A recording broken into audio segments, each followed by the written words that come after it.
Assalamualaikum warahmatullahi wabarakatuh, anakku sekalian. Kita akan melanjutkan pembahasan tentang turunan fungsi implisit, di mana pada sebelumnya kita sudah belajar turunan fungsi implisit secara definitif, ya, bahwa turunan fungsi implisit prosesnya adalah demikian.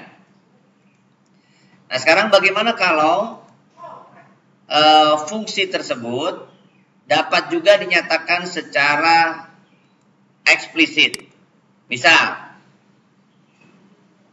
pertanyaannya adalah tentukan dy dx jika diketahui persamaan 4x kuadrat y min 3y sama dengan x pangkat 3 plus 1. Ini adalah penyajian persamaan secara implisit. Nah, bagaimana persamaan ini kita sajikan secara eksplisit? Seperti yang dijelaskan sebelumnya bahwa secara eksplisit berarti kita menyatakan y terhadap variabel x. Jadi dari persamaan ini kita kumpulkan y-nya, dalam hal ini faktorkan ya, y kali 4x kuadrat min 3 sama dengan x pangkat 3 min 1. Maka y sama dengan x pangkat 3 min 1 per 4x kuadrat min 3.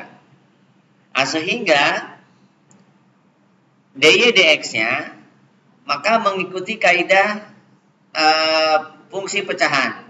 Ini sebagai fungsi u, ini sebagai fungsi p. Maka fungsi u kalau diturunkan adalah 3x kuadrat, fungsi p kalau kita turunkan adalah 8x. Nah, sehingga kalau kita ikuti kaidah fungsi pecahan u per p, maka turunannya adalah u aksen p min v aksen u per p kuadrat. Berarti turunkan atas adalah 3x kuadrat kalikan bawah 4x kuadrat min 3 dikurangi turunkan bawah 8x dikalikan dengan atas x pangkat 3 min 1 per bawah kuadrat. Dalam hal ini 4x kuadrat min 3 dikuadratkan. Nah, sehingga dy dx-nya dapat kita nyatakan 4x pangkat 4 min 9x kuadrat plus 8x per 4x kuadrat min 3 dikuadratkan. Nah, inilah dy dx dari persamaan secara implisit kita ubah secara eksplisit. Lalu bagaimana kalau fungsi tersebut tidak kita ubah ke dalam fungsi eksplisit, tetapi tetap dalam bentuk implisit? Maka kiri kanan turunkan terhadap variabel x. Nah, 4x kuadrat y berarti inilah fungsi perkalian. Maka kaidahnya sama sebagai fungsi perkalian. Jadi u aksen v ditambah p aksen u.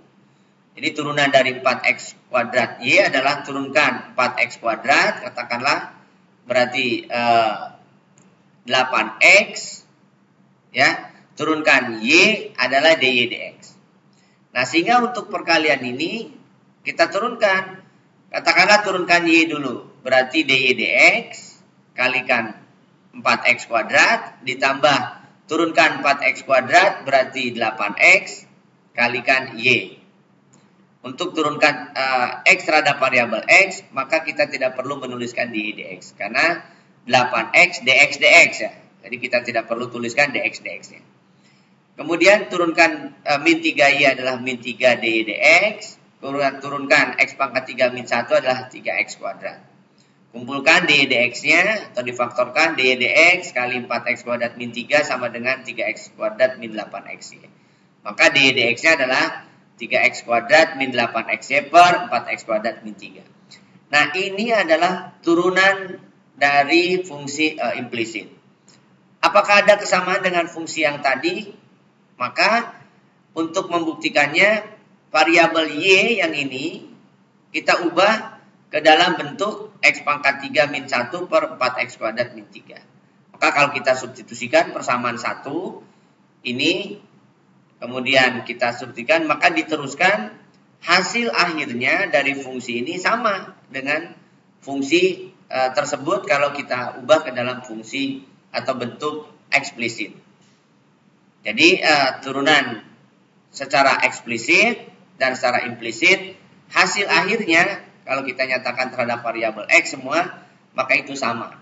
Tapi kalau misalkan kita tidak perlu mengubahnya, maka turunannya adalah tetap demikian.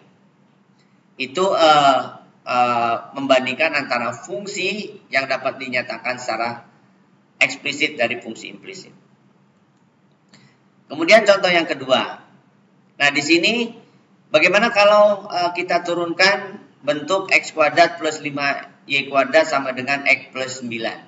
Nah, ini boleh dinyatakan secara implisit seperti demikian, atau juga boleh kalian nyatakan secara eksplisit. Tetapi kalau pertanyaannya dy dx, maka kalian tidak perlu mengubah ke dalam bentuk secara eksplisit. Tapi kita turunkan langsung terhadap variabel X, maka X kuadrat adalah 2X, 5Y pangkat 3 adalah 15Y kuadrat dy dx, kemudian turunkan X plus 9 adalah 1. Maka dy dx-nya adalah 1 min 2X per 15Y kuadrat. Nah, kalau ingin dirubah, maka ini perlu dinyatakan terhadap fungsi dalam bentuk variabel X. Kemudian contoh yang ketiga, lalu bagaimana kalau seandainya pertanyaannya sama seperti hanya di fungsi-fungsi eksplisit. Misalkan dari persamaan garis ini, dari persamaan fungsi ini ditanyakan persamaan garis singgungnya di 0,1. Maka untuk menentukan persamaan garis singgung yang diperlukan adalah gradien. Gradien adalah turunan pertama Y aksen, atau boleh juga dinotasikan dengan dy dx. Berarti dari fungsi ini kita turunkan secara implisit, berarti 3y pangkat 3 adalah 3y kuadrat dy dx, atau y aksen juga boleh. Kemudian turunkan min xy kuadrat, berarti turunan dari y kuadrat adalah 2y dy atau 2y aksen, kalikan x, turunan dari x adalah 1, kemudian dikalikan dengan min y kuadrat. Kemudian turunan cos xy, berarti turunan dari cosnya adalah sin, turunan dari xy-nya adalah x kali y aksen ditambah y. Turunan dari 2 adalah 0. Maka kumpulkan y aksennya, berarti y aksen sama dengan y aksen kali 3y kuadrat min 2xy min x sin xy sama dengan y kuadrat plus y sin xy.